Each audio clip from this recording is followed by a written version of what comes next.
खुदावंद आपके साथ हो। हमारे खुदावंद यीशु मसीह की पाक इंजील मुकद्दस लूका के मुताबिक मुकद्दस लूका की इंजील का छठा बाब 17, 19, 20, 26 आयत। उस वक्त यीशु ने 12 शागिर्दों के साथ उतरकर मैदान में खड़ा हुआ और वहां उसके शागिर्दों की बड़ी जमात और यहूदिया और यरूशलेम और सूर और सैदून के साहिल से लोगों का बड़ा हजूम भी था। तब उसने अपने शागिर्दों पर नजर करके कहा कि मुबारक हो तुम जो गरीब हो, क्योंकि खुदा की बादशाही तुम्हारी है। मुबारक हो तुम जो अब भूखे हो, क्योंकि सैर किए जाओगे। मुबारक हो तुम जो अब रोते हो, क्योंकि हंसोगे। मुबारक हो तुम जब इब्ने इंसान की खातिर लोग तुमसे कीना रखें और तुम्हें खारिज कर दे और मलामत करें और तुम्हारा नाम बुरा जानकर काट डाले। उस दिन खुश हो और शादमानी करो, क्योंकि देखो आसमान पर तुम्हारा अजर बड़ा है, क्योंकि उनके बाप दादा अंबिया के साथ भी ऐसा ही किया करते थे। मगर अफसोस तुम पर जो दौलतमंद हो, क्योंकि तुम अपनी तसल्ली पा चुके। अफसोस तुम पर जो अब शेर हो, क्योंकि तुम भूखे होगे। अफसोस तुम पर जो अब हंसते हो, क्योंकि मातम करोगे और रोओगे। अफसोस तुम पर जब लोग तुम्हें भला कहें, क्योंकि उनके बाप दादा झूठे अंबिया के साथ भी ऐसा ही किया करते थे। इंजील मुकद्दस के वसीले से हमारे गुनाह माफ किए जाएं। तशरीफ रखें।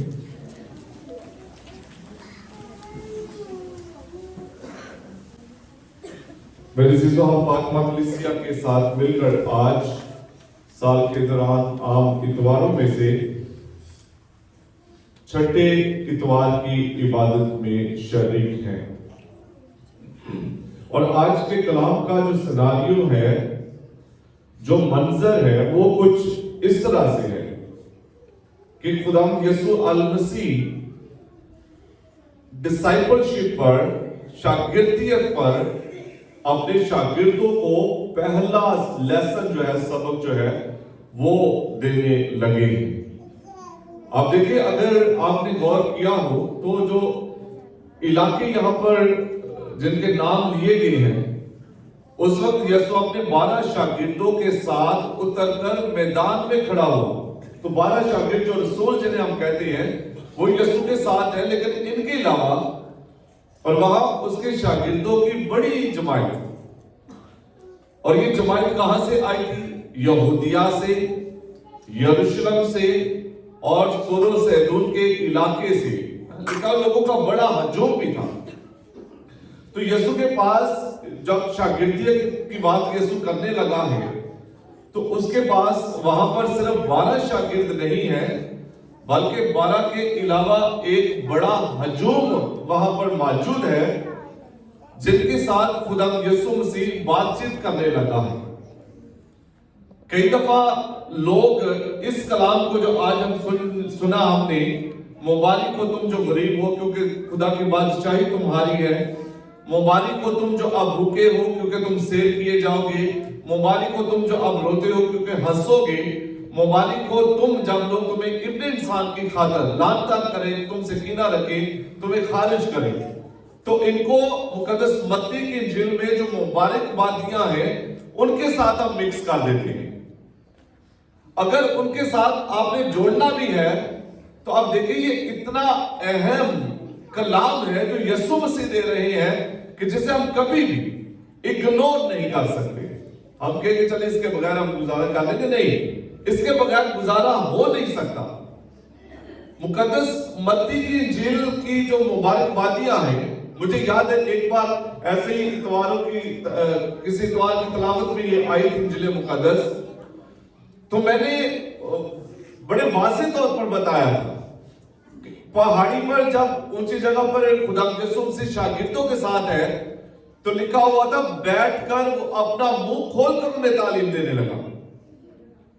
खुदा यीशु मसीह जब भी बैठकर तालीम देते, द मोस्ट इंपॉर्टेंट मोमेंट, अहम तरीन लम्हा, क्योंकि जो कलाम बैठकर किया जाता है वो ऐसा है। फिर यीशु ने कहा, वहां पर लिखा है, मुंह खोलकर कलाम सुनाने लगा, अपने दिल को उन पर उंडेलने लगा। जो यीशु के दिल के अंदर, वो अपने शागिर्दों के साथ उस लम्हे में शेयर कर रहा था। तो अगर आप किसी अपने बहुत अच्छे दोस्त के पास हैं और वो अपने दिल को आपके सामने खोल कर रखता है, तो इस लम्हे में अगर आप इग्नोर करते हैं तो आप उसके दोस्त नहीं हैं। समझते हैं ना बात? आप बड़े मान के साथ किसी के पास गए हैं और जाकर आप उसके साथ बातचीत कर रहे हैं, आप अपने दिल को बस गट लेवल पे, दुनियावी या सिर्फ दिखाने के लिए, फर्ज पूरा करने के लिए नहीं, पूरी ईमानदारी के साथ आप अपने दिल को खोलकर उसके सामने रखते हैं और वो आपकी सुनता नहीं है, तो फिर वो आपका दोस्त नहीं है। एक चीज याद रखें, तो अगर खुदा यीशु मसीह अपना दिल खोलकर आपके सामने रखने लगा है और आप इग्नोर करें, आप यीशु के साथ नहीं है। हम यीशु के साथ नहीं है। मुझ समेत मैं कहता हूं, अगर हम इसको इग्नोर करें तो हम यीशु के साथ नहीं है। तो आज गौर इस पर करना है कि यीशु कह क्या रहा है, जिसे हम इग्नोर नहीं कर सकते, जिसे हम दरगुजर नहीं कर सकते। यीशु के सामने एक बड़ा हजूम है और यीशु ने उनके साथ बातचीत का आगाज किया। The very first lesson on discipleship, शागिर्दियत पर पहला सबक जो यीशु उन्हें देने लगा है। और क्यों मैं इस पर बार बार जोर दे रहा हूं, पहला सबक, अगर आप यीशु के शागिर्द होना चाहते हैं, आप अगर कोई लैंग्वेज भी सीखना चाहते हैं तो उसके अल्फाबेट सीखना लाजमी है। आपके अल्फाबेट छोड़ दो, मैं लैंग्वेज सीख लूंगा, मुश्किल है, रट लेंगे आप। तो यीशु अगर शागिर्दियत पर पहला सबक दे रहा है तो इसको याद करना लाजमी है, फिर उसमें आगे मैच्योरिटी की तरफ यीशु हमें लेकर जाएगा। द वेरी फर्स्ट लेसन, ये याद रखें। और पहला सबक जो यीशु दे रहा है, इसमें यीशु अपने शागिर्दों को और आज हमें दो तरह की जिंदगी का जो हवाला देता है। दो तरह की जिंदगी के बारे में वो हमें सिखाता, दुनियावी जिंदगी और रूहानी जिंदगी। और दुनियावी जिंदगी और रूहानी जिंदगी को बयान करने के लिए कि जैसे हम जिंदगी जिएंगे इसका वैसा ही नतीजा हमारे लिए निकलेगा, उसके कॉन्सिक्वेंसेस हमें वैसे ही उसके फेस करने पड़ेंगे। इसमें खुदा यीशु मसीह दो लफ्ज इस्तेमाल करता है, मुबारक, और फिर दूसरा लफ्ज है अफसोस। पहला लफ्ज बोले मेरे साथ, क्या पहला लफ्ज क्या है? पहला लफ्ज क्या है? मुबारक। और दूसरा लफ्ज क्या है? अफसोस।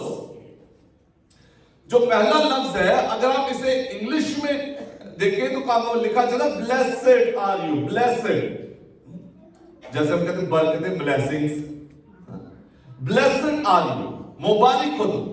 और जब अफसोस की बात की जाती है तो लफ्ज लिखा जाता है वो, WOE। उर्दू में हम वो कहते हैं, वो देखो, तो इससे याद आप कर लें। इंग्लिश में कहते हैं वो, तो जब यीशु मसीह कहते हैं अफसोस तुम पर, woe to you who are rich, woe to you who are rich, और woe to you who are laughing, जो आप हंसते हो, वो टू यू। तो लफ्ज ब्लेसिंग को पहले हम देखते हैं। जो लफ्ज ब्लेसिंग या ब्लेसेड है, यूनानी जुबान में इसे कहा जाता है मकारियोस, और जिसका मतलब है हैप्पी, खुश। खुश कौन होता है? जिसको कोई, जिस लम्हे में आप खुश है, आपको कोई गम नहीं है, कोई परेशानी नहीं है। और फिर कहते हैं untroubled state of gods with small g. जब हम गॉड लिखते हैं, खुदा लिखते हैं, गॉड जो सही प्रोनाउंसिएशन इसकी गॉड, जब कैपिटल जी के साथ आप गॉड लिखते हैं, GOD, इसका मतलब है वो खुदा जिस पर आप ईमान रखते हैं, आसमान और जमीन का खालिक और मालिक। जब स्मॉल जी के साथ आप लिखते हैं तो इसका मतलब है माबूद, बुत। वो जिन्हें हिंदुइज्म में जिनकी परस्तिश करते हैं या फिर बुतों की पूजा करते हैं और उन्होंने अपना खुदा मानते हैं, तो खुदाई मान रहे हो, उनके लिए जो लफ्ज इस्तेमाल करेंगे गॉड, वो स्मॉल जी के साथ है। तो यहां पर है अनट्रबल्ड स्टेट ऑफ गॉड्स, माबूदों की, बुतों की वो स्टेट या वो हालत जिसमें उनकी कोई गम भी नहीं है। एक बुत को क्या गम होगा?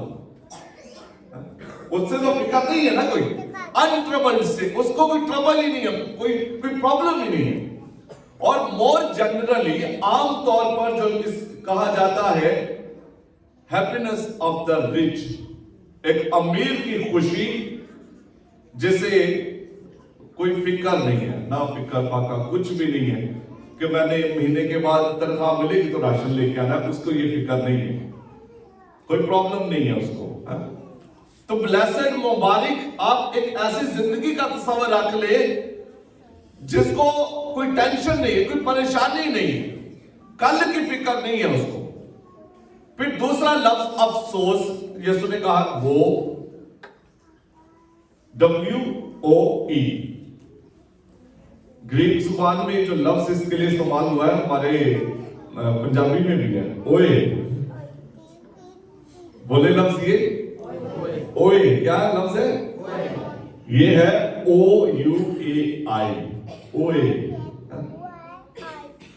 इसका मतलब है पेन, डिस्प्लेजर, दर्द, नाखुश होना, अफसोस तुम पर। मतलब यीशु कह रहे मैं खुश नहीं, मुझे दर्द है तुम पर जो अब अमीर हो, क्योंकि तुम अपनी तसल्ली पा चुके हो।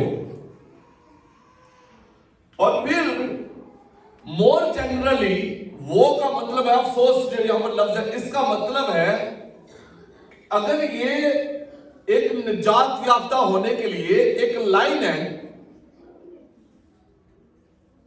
और वो जिंदगी जो इस निजात की लाइन से ऊपर है वो निजात याफ्ता है, जो नीचे है वो निजात याफ्ता नहीं है।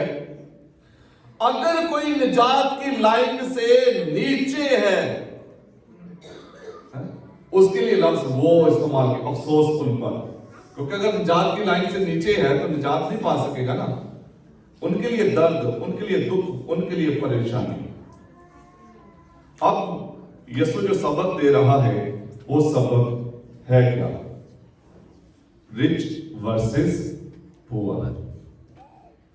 ये कुछ चार का जिक्र ऊपर है, चार का नीचे हम लिखा, हम जो ऊपर वाले की पहला है और नीचे वाले चार जो उनका पहला है, इनको मिलाकर चलेंगे अभी। Rich versus poor. मुबारक हो तुम जो गरीब हो, क्योंकि खुदा की बादशाही तुम्हारी है। मगर अफसोस तुम पर जो दौलतमंद हो, क्योंकि तुम तसल्ली पा चुके। तो हम जो यहां पर सारे के सारे हैं, हम तो इतने अमीर तो नहीं है। अमीर है कि गरीब है? अमीर है कि गरीब है? हाँ, हकीकत पसंद होना चाहिए। अमीर है कि गरीब है? गरीबी है ना। हमारे बैंक में कोई 2 करोड़ तो नहीं पड़ा हुआ हमारे पास, हालांकि 2 करोड़ भी कुछ नहीं है। ऐसे तबला ले आना है, चंदा इकट्ठा करने हैं, तो गरीबी है ना।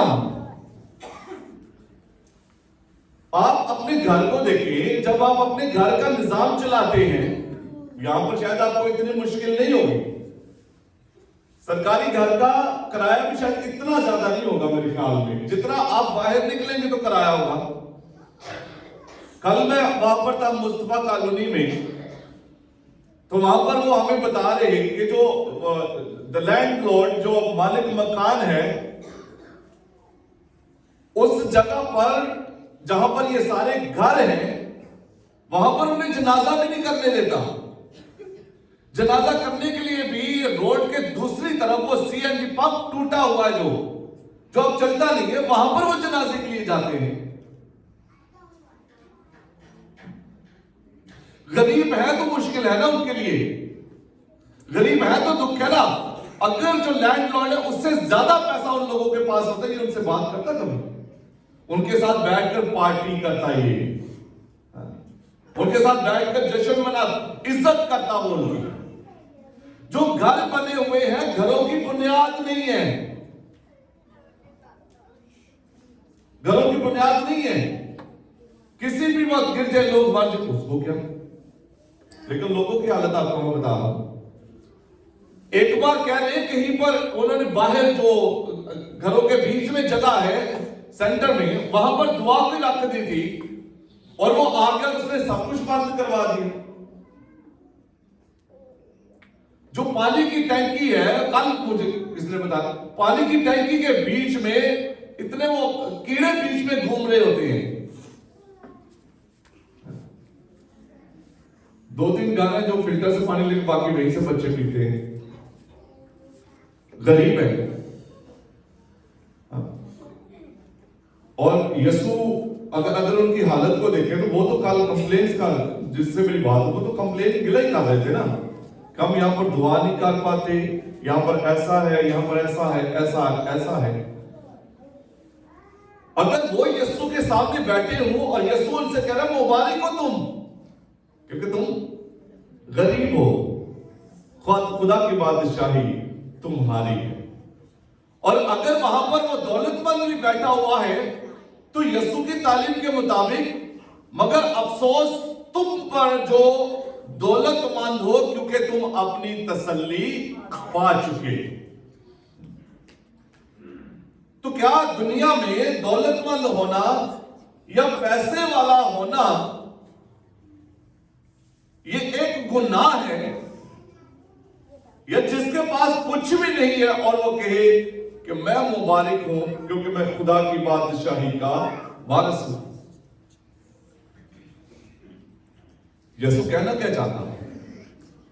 यीशु ने एक तमसील सुनाई थी कि एक शख्स जिसके यहां बहुत ज्यादा फसल हुई, उसने अपने जो जखीरा करने वाली जगह थी गिराया, बड़ी बना के कहते हैं अब मैं जमा करूंगा, और अपने पास अपने आप से कहा, ऐ मेरी जान ऐश कर, खा पी, बहुत सारे सालों के लिए तेरे पास बहुत कुछ है। और यीशु कहता अगर आज की रात ही तेरी जान ले ली जाए तो क्या फायदा? ऐसी अमीरी जो आपको खुदा से दूर ले जाए, यीशु ऐसी अमीरी के लिए कहता है तुम पर अफसोस।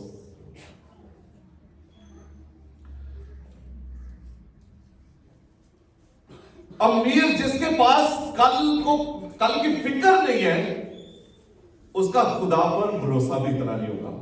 ये याद रखिए, बात को समझिएगा। अमीर जिसको कल की, परसों की, तरसों की फिक्र नहीं है, उसका भरोसा खुदा पर कम होगा।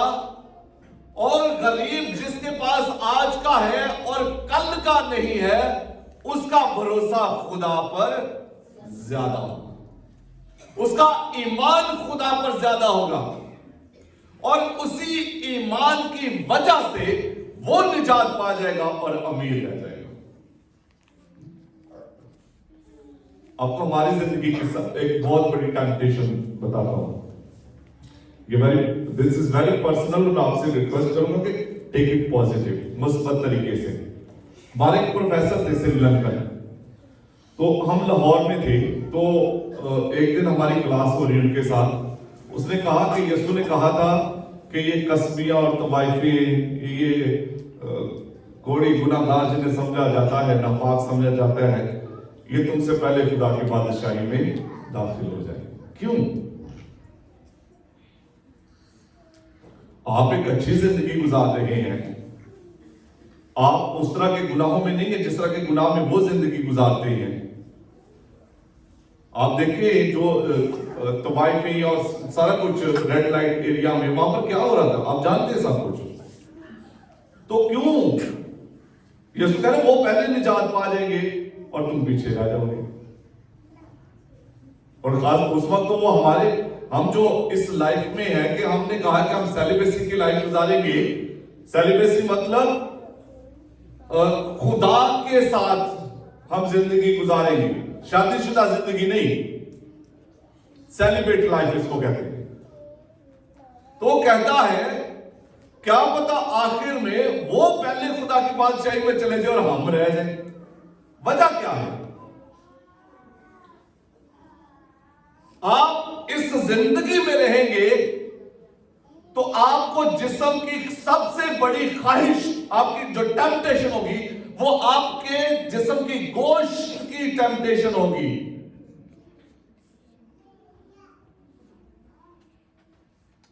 The desires of flash.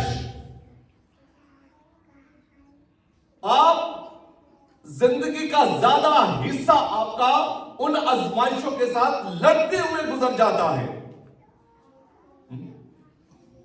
और जो उस गुनाह में जिंदगी गुजार रही है, तो वाइफे है और इस तरह के जो भी है, वो उस गुनाह की तह में पड़े हुए हैं और उनकी सबसे बड़ी ख्वाहिश क्या होती है?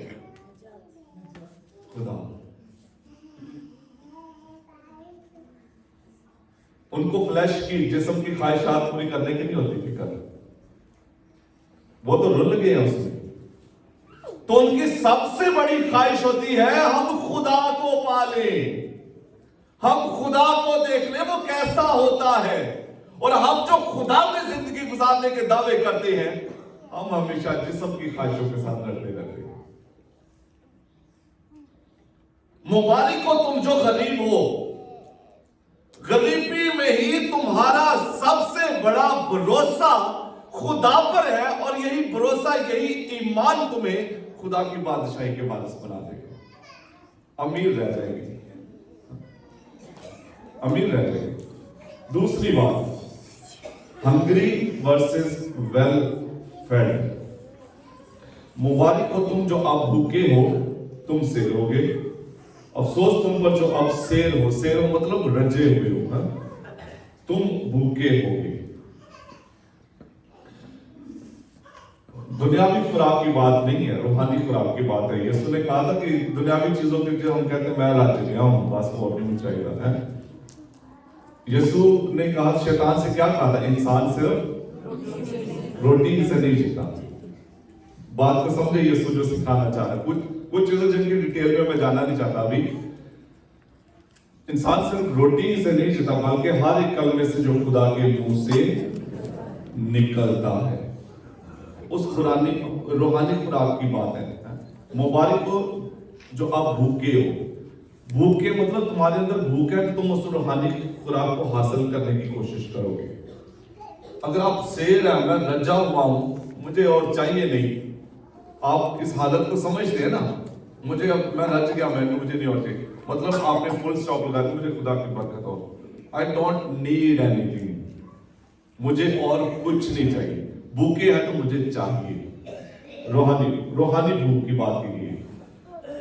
फिर तीसरा है, मुबारक हो तुम जो अब रोते हो, क्योंकि तुम हंसोगे। और इसके मुकाबिल क्या है? मुबारक हो तुम जो अब हंसते हो, क्योंकि तुम रोगे, तुम मातम करोगे। खुश होना तो अच्छी बात है। यीशु कह रहा कि तुम हंसते हो तो तुम पर अफसोस, और अगर तुम रोते हो तो तुम मुबारक हो। मतलब क्या है? To share the broken heart of God. खुदा दे टुटे हुए दिल, खुदा दे टुटे हुए दिल, उन्हें शेयर करना। मुबारक हो तुम जो अब रोते हो। जो दिल टूट जाए इंसान की करता है, क्या करता है इंसान? रोता है, टेंशन में वक्त गुजारता है, परेशानी में, खाना पीना सोना कुछ भी इंसान को अच्छा नहीं लगता है जब दिल टूटा हो। खुदा का दिल टूट गया जब इंसान ने गुनाह किया। इंसान खुदा का दिल परेशान जब आधे से ज्यादा इंसान गुनाह में चल रहे हैं और दोज़ख में जा रहे हैं। इंसान के फॉल की वजह से, गिरने की वजह से इन खुदा का जो दिल टूटा हुआ है, शायद वो दिल रोता है कि ये क्यों मुझे कबूल नहीं करते, ये क्यों निजात नहीं पाते। और जब आप दुआ में बैठे हैं, आप बरकत में हैं, आप फजल मतलब जब गुनाह का राज नहीं है आप पर, जब आप फजल में है, you are in state of grace, बरकत की हालत में है, तो आप उन जिंदगियों के लिए रोएंगे जो बरकत की हालत में नहीं है। खुदावंद ने बचा, खुदावंद ने निजात दे, खुदावंद को इनके लिए भी कुछ को कर। और जब ये फिक्र आपकी जिंदगी में है और आप रोते हैं, ऐसे रोने की वजह से यीशु कहता है तुम मुबारक हो, यू आर ब्लेस्ड। क्योंकि एक वक्त आएगा खुदा तुम्हें वहां पर ले जाएगा जहां पर ना रोना है, ना आंसू है, ना गम है, कोई परेशानी नहीं है। खुदा की बादशाही, तुम हंसोगे। और जब आप हंसते हैं, जिन फिक्र ही नहीं मेरे ऊपर, मेरी बहन गुनाह में गिर गई है तो ये निजात नहीं पा सकेगी या पा सकेगा, जिसको किसी की टेंशन ही फिक्र नहीं है, यीशु उनके लिए कहता है तुम पर अफसोस, woe to you you are laughing now, क्योंकि तुम रोओगे और तुम मातम करोगे। अब एक यीशु का हुक्म तो याद आता होगा ना साहब, पड़ोसी से मोहब्बत, खुदा को प्यार और पड़ोसी को अपनी माने, उसकी निजात के लिए रोना। और फिर चौथा है हेट्रेड वर्सेस प्रेजेस। मुबारक और तुम जब लोग तुम पर लान तान करे, कीना रखे, खारिज करे, इब्ने इंसान की खातिर, यीशु की खातिर। और अफसोस तुम पर अगर लोग तुम्हारी तारीफ करें, अफसोस तुम पर अगर लोग तुम्हारी तारीफ करें। दुनिया में इंसान का कानून है, you scratch my back and I will scratch yours. अच्छे का हाथ नहीं पहुंचता होता ना पीछे से घर के, तो जब कोई खारिश हो रही होती है तो काको घर में जब करते हैं, अगर दो बहन, अगर कोई बहन भाई भी है या भाई भाई है या बहन बहन है, इस तरह घर में ये रिश्ते क्लोज हैं, तो आप करते हैं तो शर्त क्या होती है, पहले मैं तो फिर तो ही करते हैं, ऐसा होता है ना। दुनिया का कानून, you scratch my back and I will scratch yours. तो दूसरे लफ्जों में जो इडियम समझ नहीं कही जाती, तुम मुझे फायदा दे और मैं तुझे फायदा दूंगा, तुम भी खाओ और मुझे भी खाने दो। सारे मुल्क की सियासत भी आजकल है ना, सारा कुछ ऐसे ही चलता था, ऐसे ही चलता था, ऐसे चलता। तुम गलत काम कार्य करो लेकिन मुझे भी करने दो। दुनिया का कानून ये, लेकिन नोबडी लाइक्स करेक्शन। अगर आप किसी की गलत को गलत कहेंगे, वो आपके खिलाफ हो जाएगा। अगर आप सच्चाई की राह पर चलेंगे, लोग आपके खिलाफ हो जाएंगे, क्योंकि सच्चाई पर चलने वालों की जिंदगी बहुत थोड़ी होती है और मुखालफत बहुत ज्यादा। यीशु सिर्फ 3 साल, प्रैक्टिकली अगर आप वैसे देखेंगे आप कहेंगे यीशु की 33 साल उम्र थी, 33 इयर्स, लेकिन प्रैक्टिकली लोगों के बीच में यीशु की सिर्फ 3 साल उम्र थी। 30 साल की उम्र में एलानिया जिंदगी का आगाज किया और 33 साल की उम्र में मसलूब कर दिया गया। अगर इलियास नबी सच्चाई की राह पर चल रहा था तो पहाड़ पर जो हुआ, खुदा के नाम को फतह वहां पर हासिल हुई, लेकिन उसके बाद क्या था? इलियास नबी भागा सिर्फ अपनी जान बचाने के लिए। आप नबियों को देख ले, यीशु ने वादा दिया है, तुम्हारे बाप दादा नबियों के साथ ऐसा करते रहे, उन्हें दुख देते रहे जो सही थे, और जो गलत थे, झूठे नबी थे, वाह वाह वाह वाह, क्या नबूवत की है। ये बहुत अच्छा बोलते। सच्चे नबी जाकर उन्हें सिखाते भी थे, कहते नहीं नहीं ये गलत है, अपने इलाके में जा, अपने लोगों के बीच में जाके नबूवत कर। और जो उनके अपने नबी बनाए हुए थे उन्होंने, वो कुछ भी नहीं है, सब ठीक है, सब ठीक, खुदा कोई नहीं साथ, और उनकी तारीफें होती थी। करेक्शन करें एक दूसरे की। करेक्शन का मतलब क्या है? अगर मैं गलत राह पर चल रहा हूं तो मुझे प्राइवेटली, पर्सनली आकर बताएं ये गलत राह है। आप अपना फर्ज पूरा करें, ये सोचकर मत छोड़ दे कि नहीं मेरा काम नहीं है, मैं इसको कहूंगा ये गुस्सा करेगा, ये ऐसा होगा वैसा, करने दे, गुस्सा क्यों करता है। करेक्शन करें, क्योंकि अगर आप नहीं करते और कहते हैं कि वाह वाह क्या बात है, क्या बात है, क्या बात है, तो आप गलत हैं। यीशु कह रहे तुम पर अफसोस। और अगर आप करेक्शन करते हैं और जिसकी करेक्शन करते हैं वो आपको गलत कहता है, दुख देता है, यीशु कहता है तुम मुबारक, यू आर ब्लेस्ड। क्यों? क्योंकि आप खुदा का काम कर रहे हैं, खुदा करेक्शन करता है, खुदा सही राह पर लेकर आता है। आप उसका हाथ बांध लेते हैं जब आप ये करते हैं। शागिर्दी का पहला सबक, अगर आप सारी चीजों का मुआवजा करके एक फाइनल एक चीज निकालना चाहे ना, तो यीशु आपको सिखा रहा है how to live happily ever after. इस दुनिया के बाद जो जिंदगी है, यीशु कह रहा है उस जिंदगी को अपना फोकस बना लो। कैसे एक मुबारक की जिंदगी हम गुजार सकते हैं। यीशु की जो लीडरशिप है, रहनुमाई है, उसमें अपने आप को सौंप दें कि वो आपकी रहनुमाई करे। इसमें बच्चे, नौजवान, बड़े, जिस भी उम्र के हम हैं, अगर हम अपना यीशु के रहनुमाई में दे देते हैं तो वो सही रास्ते पर हमें लेकर जाएगा। फिर जिंदगी का एक बड़ा व्यू कायम करें।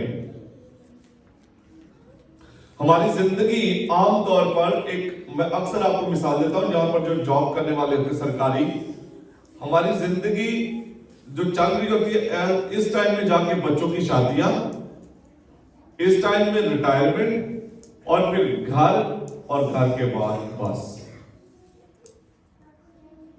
घर हम बना लेते हैं ना, तो जाके बैठ गए तो फिर बस, इससे आगे हमें कोई सोच नहीं आती। इतने साल मेरी सर्विस हो गई है, बच्चे इस क्लास में है, प्लान अगर करते भी हैं, इस उम्र में शादियां, या अगर मैं डायरेक्ट घर बना के ये सारा कुछ, उससे आगे क्या आपकी सोच कभी गई? सिर्फ इंशन। आप ये दुनिया एक बेसिक शेप में है ना, एक समझे एक बॉल है, ये दुनिया जो घूम रही है, और हम इसके चारों तरफ ऊपर सतह पर ही हम रह रहे हैं, और इस जमीन के बीच में कशिश है जिसने हमें अपनी तरफ खींचा और हम इसके साथ जुड़े हुए। अगर एक लम्हे में ये कशिश खत्म हो जाए तो हम तो हवा में उड़ करके खला में पता नहीं कहां चले गए। तो कभी आपने सोचा कि इस जमीन के बाहर क्या है? इस जमीन से बाहर अगर आप देखें, खला के बीच में कितने सियारे, सितारे, कितने सूरज, कितनी कहकशाएं हैं। तो कभी आपने अपने व्यू को इतना बड़ा करके बैठकर सोचा है ये निजाम इतना बड़ा कैसे चल रहा है? इस दुनिया से निकलेंगे तो ऊपर का सोचेंगे ना। अपनी जो आपका व्यू है, आपकी अपनी जिंदगी के बारे में, उसको तब्दील करें। सिर्फ रिटायरमेंट के बाद घर बनाने तक मत सोचे। बोले जब मैं इस दुनिया से जाऊंगा आगे क्या है, किस तरह की जिंदगी मैं जीऊंगा। यीशु की रहनुमाई में जिंदगी दे ले, अपनी जिंदगी के बारे में जो आपका व्यू है, ख्याल है, उसको तब्दील कर ले, बड़ा कर ले, और फिर जो खुदा आपको सिखाता है उसे अपनी जिंदगी में लेकर आए। जो दुनिया सिखाती है उसे रद्द करें। खुदा को कबूल करना और दुनिया को रद्द करते जाना, और फिर हर लम्हा to live in dependence on God. खुदा मेरा तुझ पर भरोसा है, मेरा तुझ पर इंसार है। अगर मैं ये कदम भी उठाऊं ना तो मुझे पता, खुद नहीं भरोसा आना चाहिए कि मैं उठा सकूंगा कि नहीं। कदम उठाऊंगा क्योंकि मुझे तुझ पर भरोसा है। मैं ये काम करने लगा, मैं कर लूंगा क्योंकि खुदा मेरा तुझ पर भरोसा है। ये आइडियल लाइफ है यीशु के शागिर्द होने के लिए। The very first lesson of discipleship. मैं आज इस कलाम पर अगर मैं नहीं जानता कि आपने कितना हासिल किया होगा। कल जब मैं तैयारी कर रहा था तो एक बात मेरे सामने आई, क्या यीशु हर रोज सुबह उठकर लेक्चर तैयार करता था? अगर यीशु, क्योंकि वो तो हर रोज लोगों के बीच में था ना, हम तो ज्यादातर इतवार को होता है या इसके बीच में खानदानी बातें होती हैं तो उसका तो इतना ज्यादा नहीं करनी पड़ती, इतवार के लिए ज्यादा खास है। तो अगर यीशु हर इतवार यहां पर पाकमास करता आपके लिए, पाकमास तो खैर चले हमने गुजारे उसकी याद करेंगे, वो कलाम सुनाता आकर, तो क्या यीशु लेक्चर तैयार करता? यीशु लेक्चर तैयार करता? क्यों? किताबों को क्यों है दुनिया वो उसका कलाम था जो देता था। हम तैयारी करते हैं क्योंकि ये हमारा नहीं है, ये उसका कलाम है। हम अपना नहीं दे सकते, हम तैयारी करते क्योंकि ये उसका कलाम है। इसलिए हम जब आते तैयारी के साथ, आपको क्या देना है हमने।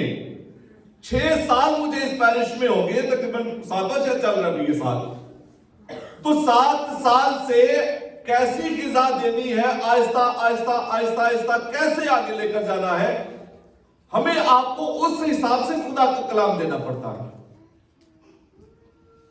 लेकिन 6 साल को भूल जाए। आप समझे आज मेरा और आपका इकट्ठे यहां पर पहला दिन है और हम यीशु का पहला सबक फादर लुइस से हम सीख रहे हैं। हमने करना क्या है मुबारक होने के लिए? खुदा पर भरोसा। आप अमीर हैं या गरीब, दुनियावी तौर पर आप गरीब होंगे, खुदा की नजर में आप गरीब नहीं। आप तो हर इतवार हर पाकमास में उसको लेते हैं जिसे अमीर से अमीर तरीन शख्स खरीद नहीं सकता, और वो आपको दे ऐसा फ्री ऑफ कॉस्ट, बगैर पैसे के, बगैर किसी चीज के, सिर्फ ईमान की ताकत से आप ले लेते हैं। ईमान, आपसे बड़ा अमीर कौन होगा? आप खुदा को अपने अंदर लिए फिरते हैं, तो अगर आप उसे अपने अंदर रखते हैं, अपने आप को उसके काबिल बनाएं। Become the chalice, become the ciborium. Chalice किसको कहते हैं?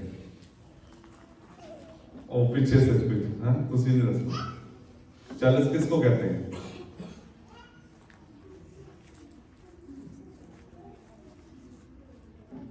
चैलस जिसमें हम वाइन डालते हैं, मैं डालते हैं, वो पाक प्याला जो है, और वो यीशु का खून बन जाता है।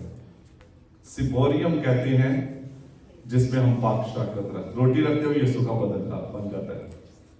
जिसमें चैलस, मैं आपसे कह रहा हूं, वो चैलस बन जाए, वो सिम्बोरियम बन जाए, वो पाक संदूक बन जाए जहां पर यीशु मौजूद होता है। ये शागिर्दियत, यीशु के शागिर्द या मसीही होने का ये मतलब है। मेरी दुआ है कि खुदा हम सबों को बरकत बख्शे कि हम वाकई लाइक तौर पर यीशु के शागिर्द बने, मुबारक कहलाएं और खुदा की बादशाही के वारिस ठहरे। खुदा हमें ऐसा करने की तौफीक बख्शे। मसीह खुदा